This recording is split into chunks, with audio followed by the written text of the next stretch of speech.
చేయకున్నా, ఏ తప్పు చేయకున్నా కొందరు తప్పుడు కేసులకు బలి అవుతుంటారు. సమాజంలో ఇలాంటి పరిస్థితులు చాలాసార్లు ఎదుర్కోన్ సందర్భాలు ఉన్నాయి. తప్పు చేయకపోయినా నేరారోపణ చేస్తారు. దానివల్ల చాలా ఇబ్బంది పడి, పరువు పోగొట్టుకున్నవారు ఉన్నారు. కొంతమంది ఓర్వలేక, ఎదుగుదలను తట్టుకోలేక ఏదో ఒక విధంగా ఇబ్బందులు పెట్టాలని, హాని చేయాలని ఉద్దేశపూర్వకంగా ఇలాంటి తప్పుడు కేసులు పెట్టి ఇబ్బందులకు గురిచేస్తుంటారు. మరి తప్పుడు కేసులు పెడితే అలాంటి ఆరోపణల నుంచి ఎలా బయటపడాలి?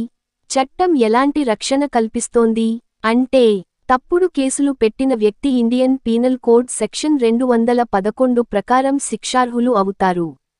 ఉదాహరణకు కొట్టకుండానే కొట్టాడని, గాయపరచక ముందే గాయం చేశారని, బెదిరించక ముందే బెదిరించారని, దూషించకముందే దూషించారని, ఎలాంటి నేరం చేయకముందే నేరం చేశారని తప్పుడు కేసు వేస్తే ఆరోపణలు చేసిన వ్యక్తికి 2 సంవత్సరాల జైలు శిక్ష, జరిమానా లేదా రెండూ పడే అవకాశం ఉంది. తీవ్రమైన నేరారోపణ అంటే మర్డర్, అత్యాచారయత్నం, తీవ్రమైన గాయం చేయడం లాంటి అబద్ధపు ఆరోపణలకు 7 సంవత్సరాల వరకు శిక్ష పడొచ్చు. తప్పుడు ఆరోపణలు చేస్తే ఏం చేయాలంటే శాంతంగా ఉండాలి. తప్పుడు ఆరోపణలు ఎదురైతే శాంతంగా ఉండాలి. కోపంగా ప్రతిస్పందిస్తే మనం తప్పు చేసినవాళ్లం అవుతాం. న్యాయవాదిని నియమించుకోండి. నేరారోపణలు ఎదురైతే చట్టపరమైన ప్రాతినిధ్యం అవసరం.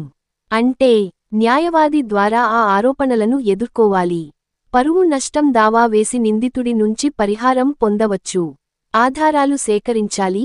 పత్రికలు, ఈమెయిల్స్, ఫోటోలు, వీడియోలు, సోషల్ మీడియా పోస్ట్లు వంటి సాక్ష్యాలను సేకరిస్తే చాలా మంచిది.